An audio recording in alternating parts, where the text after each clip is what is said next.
Hey, good evening, everybody, and happy Sunday night to you. We are here at Unlock the Middle, and we are here tonight to be able to dig into some topics that are really germane to what we do in the trenches as leaders. My name is Dean Packard. I'm the principal of Charlton Middle School in Charlton, Massachusetts. Alongside of me, got my good friend and co-host to the other side of me, Chris Starcheski. Chris, how are you tonight? We also have a couple of other people in the house with us, and we have one more that's going to join us, and we're starting a little bit late tonight, but that's okay because that Patriots game took us to a different level. That it did. Thanks, Dean. It's been a little while, I feel, since I've been on the screen with you guys. Life is getting in the way with these shows. It's kind of rough. But, hey, let's go ahead and introduce our guests at the bottom. A little bit about yourself, if you don't mind. Josh, we know you. We'll let you introduce yourself a little bit, but let's get right to Alyssa Zapata. Alyssa, how are you? And give us a little bit of your background. Hi. Well, let's see. I have not been in education as long as Josh has. I've only been in education for 26 years, but I have been a middle school principal for 5 years. I just left El Paso as the assistant superintendent for elementary schools, and I have just joined the Chapel Hill Carrboro City School System as the chief academic officer. So I'm really excited to be in this new position and to learn about the great things that are happening here. But that's a little bit about me, and I'm happy to be here. We're happy to have you at the round table. There's no doubt about that. So it's great to get a different flair. And again, the more people we bring in, the more different lenses we get a chance to look at things. Josh, we don't want to leave you out, brother. Why don't you say a couple of words? Well, hello, everybody. Week one of the football season is over. So I hope you're smiling. If you're upset like I am, that's okay. There will be a week two. Hello to everybody. And just remember, if you're on YouTube, if you're on Facebook, if you're on Twitter, please make sure that you join us. Share, pass this on, but also make some comments. Give us some feedback. Tell us what your opinion is, because you know what? Stronger together. That's the only way. Absolutely. And, you know, we apologize for the delay. Normally we start at 7 o'clock, but like I said, Patriots got in the way. We had our fingers crossed. Didn't work out for us, so maybe we'll just choose to be a Tampa Bay fan and watch Tom Brady and Gronk. Nah, probably not. Okay, we won't go that route. Hey, let's get into some leadership talk as we wait for one more person to join us, and hopefully Nancy will come in pretty soon. But let's talk about our schools and what we're doing. And two things tonight we want to talk about. First one, dealing with pressure situations. And I think we all have experienced the pressure right now, opening up our schools, basically full tilt, a lot of different mindsets, let's say, but not the least that we're really concerned about is making sure children feel safe and back at school. So let's talk a little bit about some of the pressure things that we've had to work through. And Josh, why don't we start with you, and then we'll kick it around. You know, it's those things that we never went to school that really get us.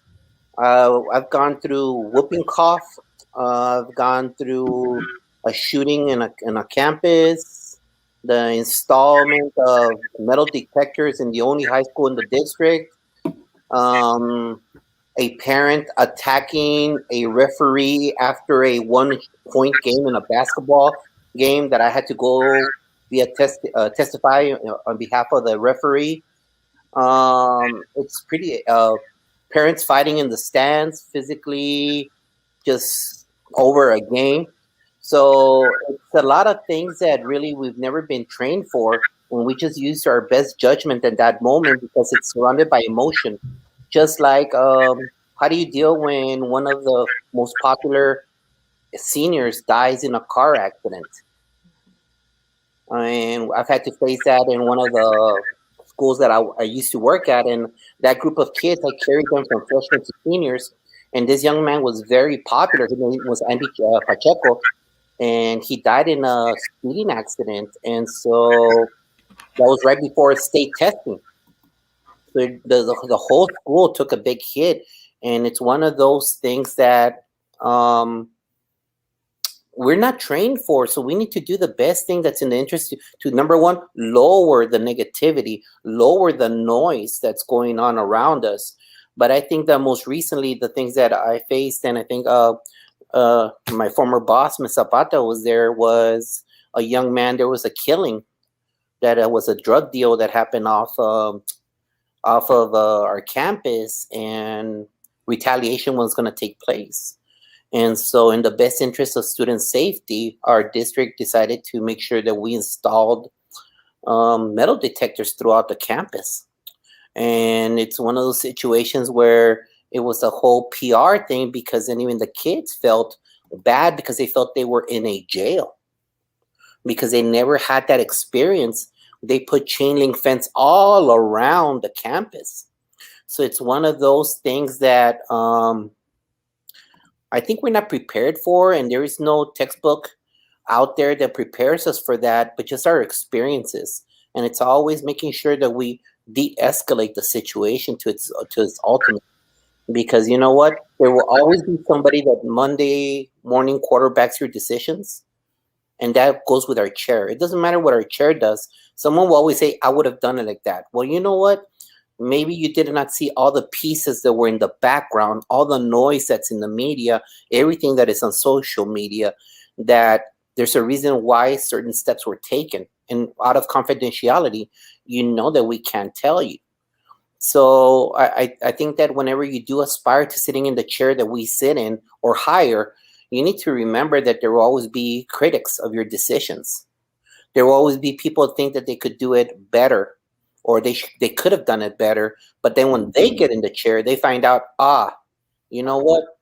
It really, there's other variables that I never considered. So it's easy to have an opinion, but just remember that whenever you sit in a chair the way that we do, we see things big picture.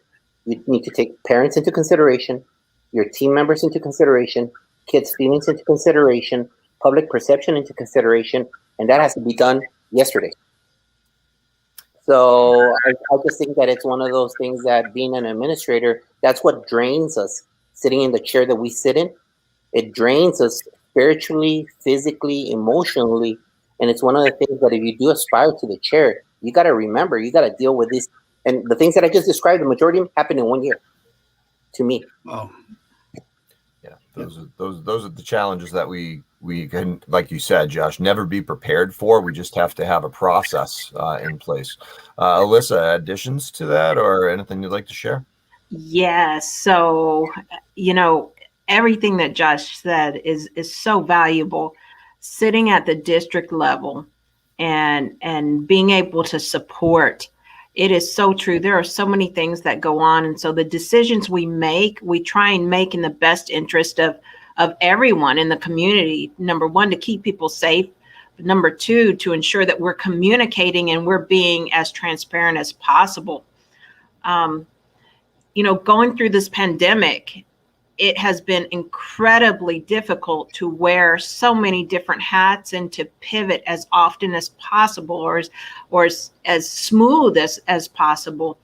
And one of the biggest things that we try and remember to do is, we are really concerned about our kids and ensuring that they have all the supports they need. But most important as well is ensuring that our schools have everything they need, not only in resources, but also in that social emotional aspect. If our employees, if our teachers, if our principals, administrators, our custodial staff, our cafeteria staff, everybody has to be on point. And just ensuring that we are very aware of all of the social aspects, the social emotional needs, and the health and well-being of our employees is just super important during this time. Because if our employees are not, and our educators are not healthy, then we're going to have a hard time with the kids. And I think this is probably one of those times that, we've had deaths, we've dealt with drive-by shootings, just in our various experiences. And this is just something that has continued on, this pandemic. It just continues on. And I think that is just something that,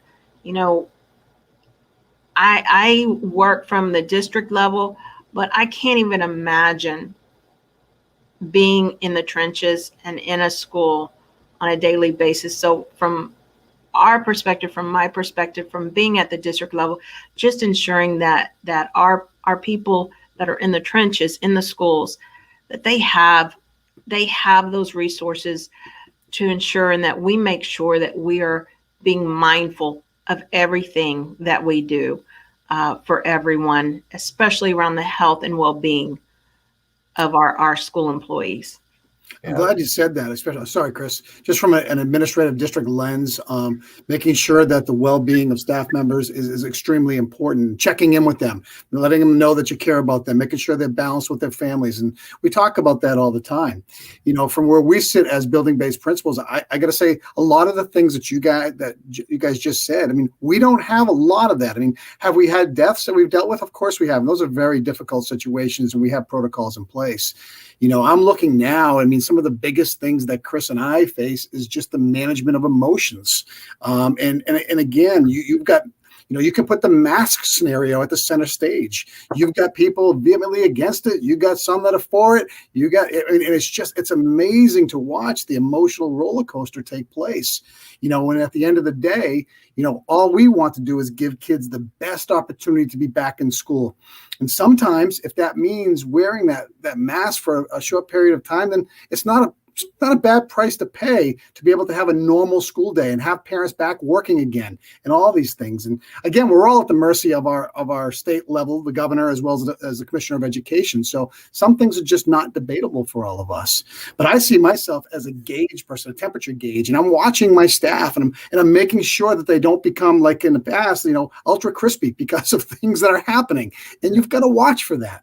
And sometimes just having an empathetic ear and just listening, you know, we may not have the answer in the moment, but de-escalating and taking it down when things are going up, that's a real craft for an administrator. Chris? Yeah, it's, you know, 100% spot on. You know, when we talk about navigating through tough times, let's just take a crisis situation, you know, things that we can't control, but we have to maintain some element of control over, right? You got to trust your team, communicate purposefully, and not make decisions without taking that moment or two of purposeful thought before making that communication. You know, if inaction doesn't mean that there's no thought that's occurring, you know, in the midst of a crisis. Like, for example, if the milk spills at the dinner table here at home, I am slower to respond because I'm thinking a little bit ahead in terms of, okay, what's the best job that I can do here? There's a crack in the middle of the table. I can go ahead and prevent the milk from getting in there so I don't have to do a lot of cleaning of sour smells later on, right? As opposed to just jumping into action and moving the milk all across the table. Silly example, but, you know, one of the most important elements to anything is to have a semblance of tabletop activity afterwards, to go ahead and debrief, to go ahead and have that communication with your team and really sit down and talk about moves that made sense, moves that could have been done differently, and responsibilities that could have shifted. So, you know, all really good information there. Hey, we got a new guest on screen here, Nancy Torres, middle school principal. How are you, Nancy? Welcome. I'm good. Thank you, everyone. Can you all hear me okay? Loud and clear. Okay. Thank you. Thank you for having me on tonight. Our pleasure. You're welcome. And it's my fault that I gave the wrong time zone for you. So I apologize. So we're glad you just came in, and sorry to cut your walk short. So, but we're very excited to have you here with us tonight. So why don't you say a little bit about yourself? We just got started, Nancy. So why don't you give a little background, who you are and the school you're at, and kind of your rise to power there. Yes, thank you, Dean. Thank you for the introduction. So I am on my third year as a middle school principal. I've had the pleasure of also being an assistant principal in a large high school, which I think prepared me for my current role. I've had the great pleasure of working with Miss Alicia Zapata, that's on the call with us.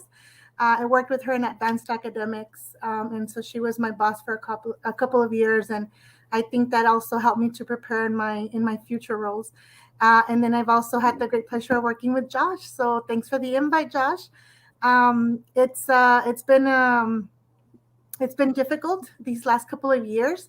I had just started my first year as a principal, getting things going, and then COVID hits. So I'm getting ready to start this third year with a lot of energy, and I'm hoping everything works out for us. Nancy, we threw the first question out there, and it just basically was dealing with pressure situations. So anything that comes to your mind as you just kind of navigate into this, and what are some of your thoughts about de-escalating some pressure situations from your lens? So yes, that's a great topic. And I've been thinking that maybe the counselors play an important role, especially now in assisting with our students. I know that a lot of the testing responsibilities and other responsibilities for counselors have been removed from their plate so that they can focus and zone in on that social emotional learning. And I think that has helped us tremendously for our counselor to be 100% hands-on with our students, to take a pulse of where they're at. I keep saying that we're into 30 days and 21 days breaks a habit, and that our students should already know that they're back fully. But it's harder than what we are experiencing. But I think the counselor role has played an important part in getting our students back where they need to be. The campus team making sure that our expectations are being repetitive in our advisory class, for example, to our students, to be able to make sure that they're on the same page as the campus team. And I think our students are doing well. Like I said, it does take those 21 days to break that habit, and I think our students are doing a great job. It was very difficult at first. It was very difficult navigating through the students coming back and, behavior situations here and there. But I think we've done a great job. My team is fabulous, and I think they've done a great job. But our counselor does play a big lead in that. Do you mean that students are beginning to act up a little bit? I can't believe that. I mean, the honeymoon is over. Well, we are actually we're starting our 6th week. And so we have intercession coming up here in a bit. We have about 2 weeks before we go on break. Yep. I know some of you all just started, but yes, I think that our students are adjusting, and we're going to go on a break, and they're going to have to come back and readjust. Students are adjusting. I like that. That is absolutely well said. There's no doubt. Chris, kick it back over to you. Yeah, as we sit down and we think about all the social emotional experiences that we have to undertake as we enter back into this new sense of normal, breaking habits that were formed not by anybody's fault, but really through 18 months of disconnectedness and discontinuity with routine and structure takes a lot out of you. Yesterday we had a tremendous anniversary, as you know, of the 20th anniversary of 9/11, and in educating our kids, all of which were not alive at the time, and Dean, in my school, we are grades 5 through 8, so we're dealing with kiddos from age 10 through 14. So developmentally, sharing messages with them. Having teachers take the lead for some of these challenging conversations. How do we express an understanding of history and express the ideas of recovery? Of course, we're in a time now where we've got a great example. We're all living through a pandemic where routines are upset and everybody's in response mode. Kick it around. What are some of the elements to 9/11 that you've taken on with your kids or your faculties or staffs in the last few days, and any perspectives that you have? Let's kick it down to Alyssa. Yes. So being new in the district, just seeing some of the things that occurred last week, we had a lot of opportunities. Our students took on opportunities to perform a lot of community services, which I thought was amazing. They did a lot of remembrance of memories, and the teachers shared a lot with them. I think one thing that was was like an awareness for me moving from Texas to here is just learning about the involvement that this community had in the 9/11, and just the different the different presentations and the recognitions that went on.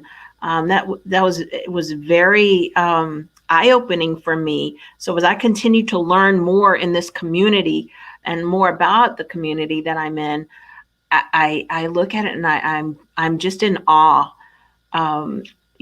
This time I can tell you for me, during 9/11, remembering where I was at and hearing that the Pentagon had been a target. And at that time, when I heard that, I was in a vehicle with one of my bosses, and we were headed to a school. And when I heard it, I immediately picked up the phone to call my parents, because my brother worked in the Pentagon at that time. And my parents were asleep. And I was like, wake up, Dennis is there, and you got to get a hold of him. I just all those flashbacks come back to me. And thank goodness he was okay, and everything turned out. But just really listening and sharing about those memories and everything that everyone went through. So the schools here did a phenomenal job of showcasing and working with their students in all of those events. But what I really liked that I saw was the fact that the students took on and they came together, and the community service events that they provided, cleaning up the areas and doing things together. That was very heartwarming to me. So those are some of the things that we did. Fantastic. Thank you for sharing. Josh? The great thing about the campus that I'm at is that it's very small. The bad thing about the campus I'm at is that it's very small.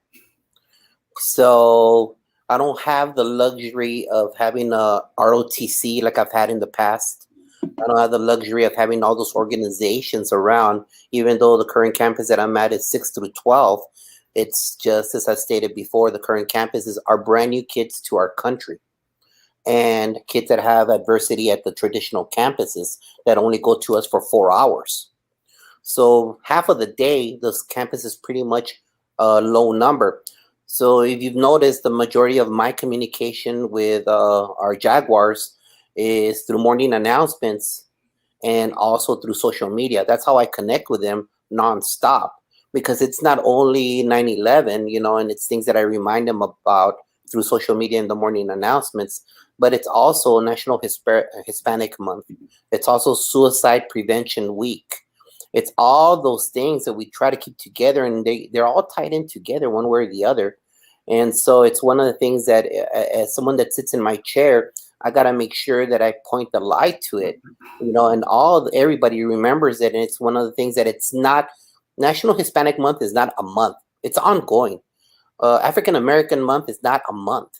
Women Month is not a month. Suicide Prevention Week is not a week.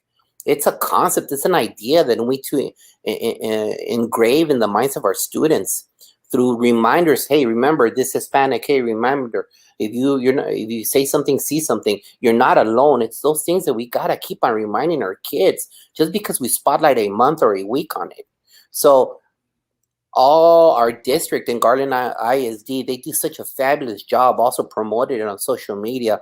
All the high schools in their tributes, just like all of us have witnessed. And we all remember in this round table where we were at, where it happened. And to me, as a father, that I sat down most of yesterday watching the History Channel with my kids and explaining to them, and I couldn't.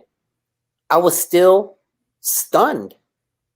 I don't know about you. When I'm looking at everything, at the people covered in soot, the people that had to make a decision and they took the decision, the actual plane, all those things, even me talking about it right now, it still hits me. It still angers me. It still saddens me.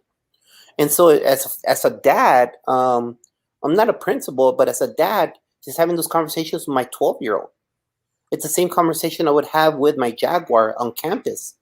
And it's one of those things that it's more of a time-consuming thing for me. It's going to be discussing that with a kid that just came from Vietnam. a kiddo that just came from El Salvador, from Nicaragua, from parts of Africa, because their tie is they just see it on TV.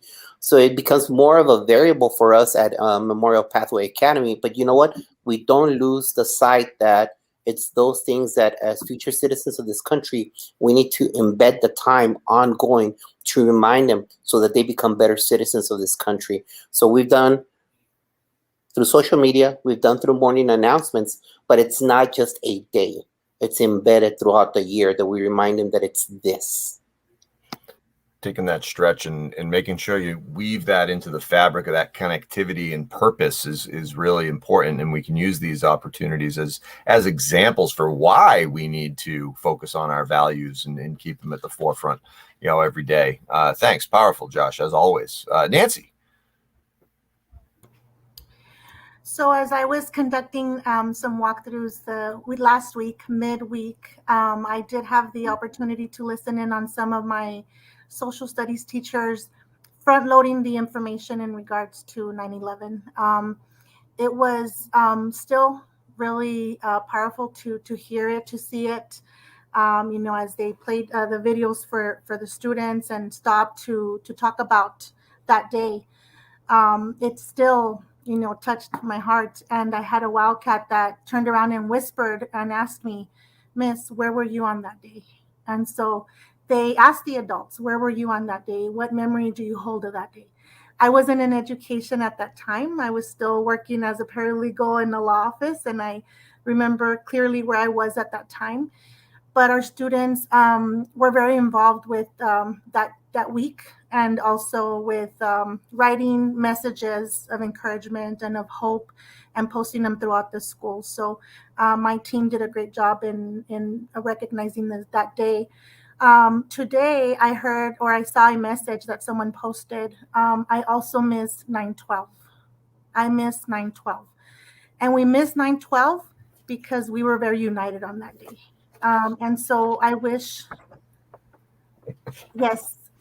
And I wish that we could go back to that 9/12 where everyone was united. And we need to continue to talk to our students about empathy, talk to our students about being united. And going back to what I said earlier, breaking that habit and coming closer, I see my students doing that. Now that they're back on, now that they see their peers, now that they see their teachers, and building those relationships is extremely important, which probably building relationships would be another great topic. But I think that's key, building those relationships with the students so that we can become united. Chris, I'm going to jump in right now because I remember vividly I was teaching 10th grade social studies.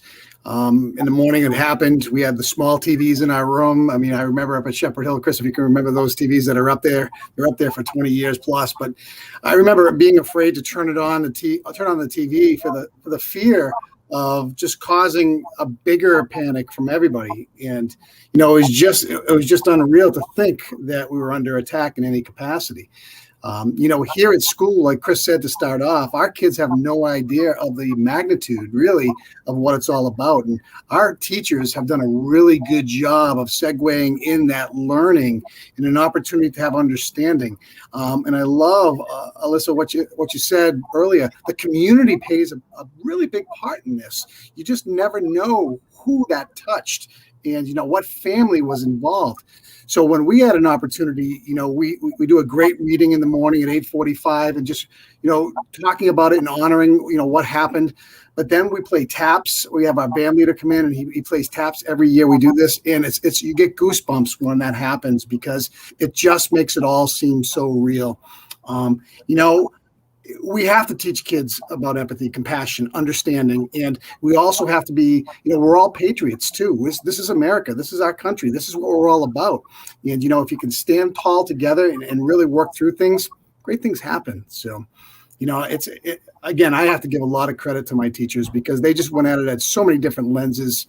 And, whether it's an art teacher drawing something, whether it's a music teacher playing music, and bringing it together, it's just, they did a really, really good job and with a very difficult subject. Yeah, agreed. The only pieces I can add are the personal connection that I had, with the kids in terms of, sharing. We didn't do an assembly or anything like that. The individual grade levels all kind of came together and did their own types of activities. In sixth grade, go home and interview your parents. Where were they? What was it like? What were the reaction and responses? Were there any personal connections to the actual events? But I'll tell you, during my statement, about a 10-minute all-school announcement on Friday morning, approximately 8:45, beginning going through, some of those, times and recalling them, moment of silence. About 30 seconds into the remarks, I felt myself starting to get emotional, start to lose it. And it took me quite a bit to be able to reframe and refocus. But, afterwards, the kids, the teachers, the staff, it was very powerful because, yes, complimentary towards the words, but more importantly for the kids, wow, this guy, the teachers, they're human.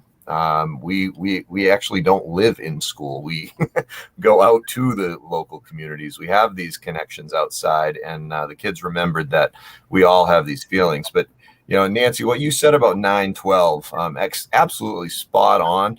This morning, or earlier today, I can't remember when, the Patriots game was devastating to my memory. But that was my Instagram post to my school community. It was, 9/12/01. We showed the world what united was. Yep. We need to show them what it is every single day. And the message to the kids, our theme at my school this year is be a better human. And on the back of the shirt that we have made up for our staff, we go through a whole bunch of different types of activities that we can be better humans through. Compassion, kindness, care, community service, connectivity. The list goes on. The more that we can do to remind our young adolescents of those pieces and how they can afford to be the change in the world, the better off we're going to be down the road. And it's less about you. It's less about me. It's all about us, and, really instilling that message. Chris, speaking of change and helping kids be that voice for change, what kind of ideas do you guys have in regards to what that looks like within your school or district or whatnot? How can we empower kids to really be that voice to make that change, especially during times where they don't have a lot of background on it? So it's not easy. It's almost like you have to lead them to it and say, okay, this is what happened. Now, what would you have done differently? Or how do you feel as a result of the event taking place? Josh, go ahead. I just think that being consistent with your pattern of behavior as a leader is crucial, because what do you believe in? When you look at the mirror as you're putting in the key in the ignition and you put on reverse or drive, what is going to be your constant message to your staff, to your kids when you get there? Yeah. You just get, as Principal Cafele says, you can't fake the funk. You just can't show up without a vision. And it's a daily thing that you need to remind yourself of what your purpose is there. And so, as I stated earlier, I think that it's crucial that someone that sits in my chair, that we always remind them, as Chris said, you have a theme. We all have a theme. Mine is all tied into go for the gold. And so if you follow us on social media, I tie in different objectives, different people on them meeting the goal. Whatever the goal is for that person. It's not just Olympics. It's right now I'm tying in going for the gold with National Hispanic Month. So those people went for the gold in whatever their field is. So I've gone from a Vietnam veteran Hispanic that gets a Medal of Honor to Rita Moreno to Cesar Chavez. Talk about three totally different individuals. But they went for the gold in what their field was. But it's about being better individuals. Going for the gold does not mean a prize. It means, as we said, being a better human, Chris. Improvement. And so when we're there, what are we bringing to the table as a leader? A leader is not a title. It is bringing a vision. No one listened to Martin Luther King and said, I like his speech. They believed his vision as an individual of, I have a dream. This is what I want for our people. And that's what we need to do whenever we do put that key in the ignition. We drive to work, and when we hit those announcements, when we hit those classrooms, when we hit those hallways, is that vision that's being impressed upon everybody within our learning community, that it's not what you believe, it's how you express it on a daily manner. Boom. Drop the mic, Josh. You're right on. Nancy. Wow, Josh, thanks for that reminder. Yes, you're right. Going in, we have to be ready. I think as principals, we drive up to our campus and we're always looking for that safety immediately at the beginning of each school day. Is our campus clean? Is our campus safe? Are the morning students where they need to be? But most importantly, Josh is right. Always reminding ourselves the purpose of our everyday job. I always go back to our Wildcat values, and that drives everything on our campus, our vision. And that is the Wildcat Roar, ROAR. Each letter in that acronym stands for something. And myself and my assistant principal do remind the students on a daily basis of those values and of those beliefs, and of that vision, again, so that they are reminded daily of what those expectations are. Alyssa? So, you know, listening to both Josh and Nancy and everyone, you know, there's one thing, and Josh became so passionate, and you know, I've seen him in action. I remember when Josh first got to Socorro High School, like after the second day he was there, I was visiting his campus, and just his presence and literally walking in the hallways and knowing that there was a difference. It's just unbelievable, his presence, and what a great leader he is, along with Nancy, growing her and watching her thrive.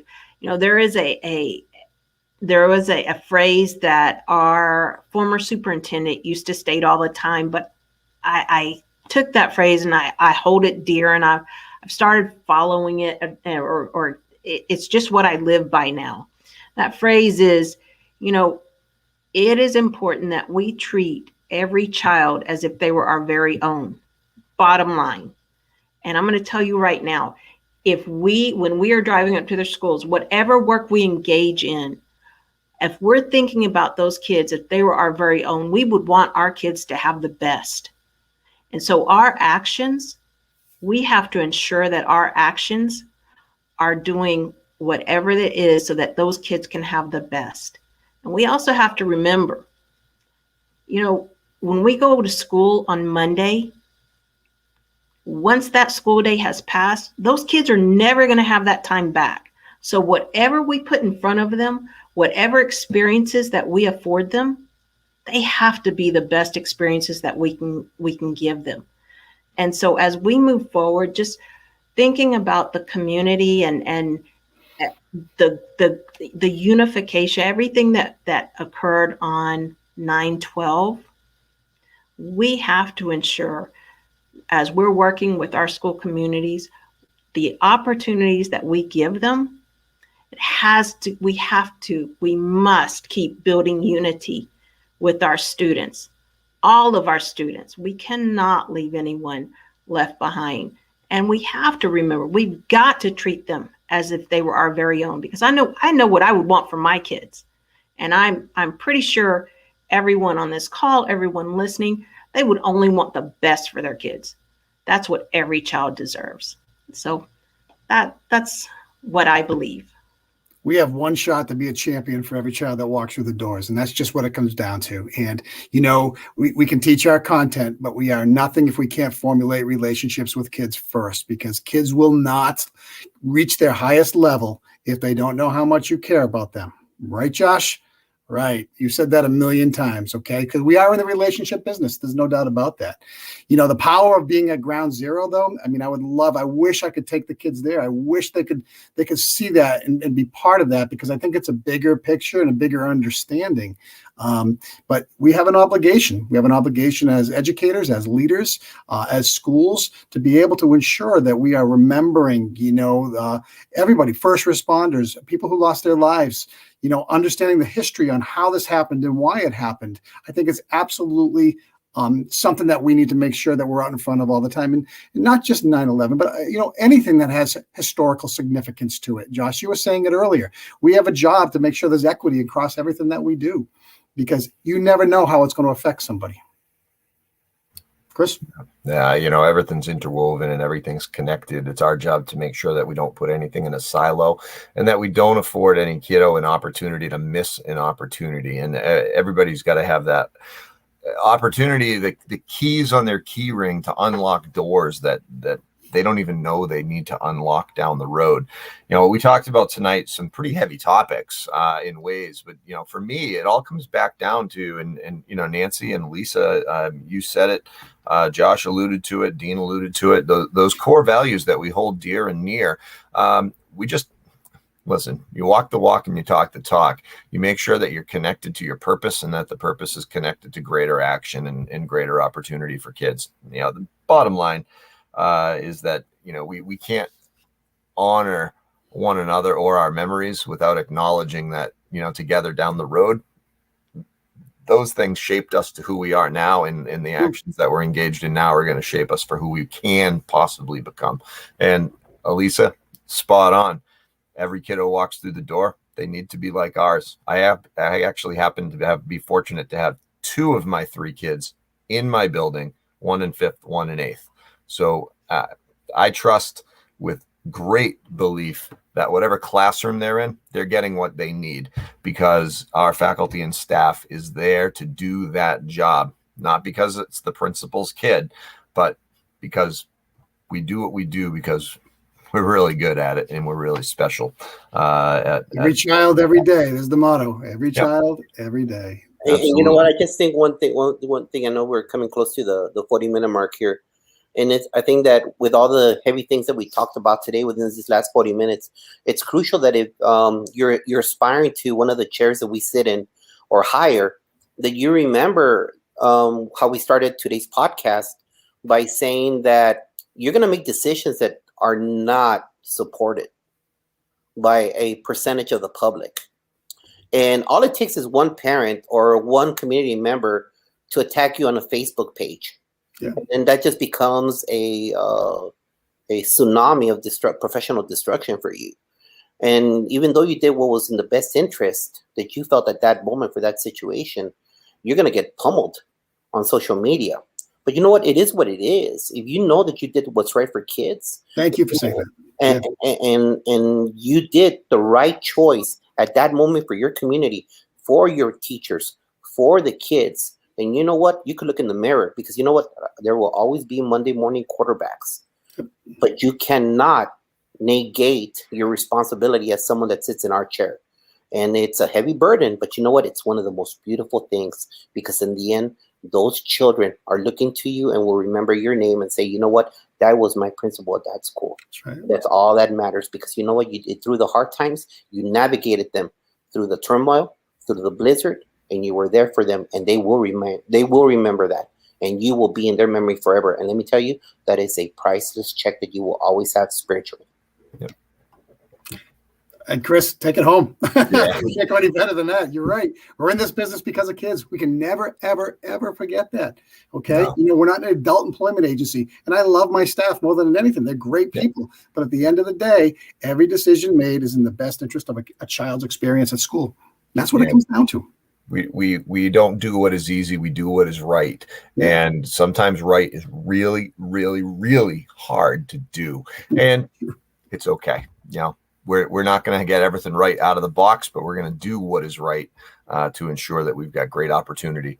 Well, hey, everybody out there, Unlock the Middle Land. On behalf of Nancy Torres, Alicia Zapata, Josh Tovar, Dean Packard, this is Chris Starcheski, principal of Dudley Middle School, co-host of Unlock the Middle, saying have a wonderful evening. We hope you all reach out to us. Check us out on replay for sure. Check out some great episodes. This is professional development for you as well as us, and we've got a great library of resources out there. Please continue to work with us and let us know if you have any ideas for shows or if you'd like to be a guest. Be well, everybody.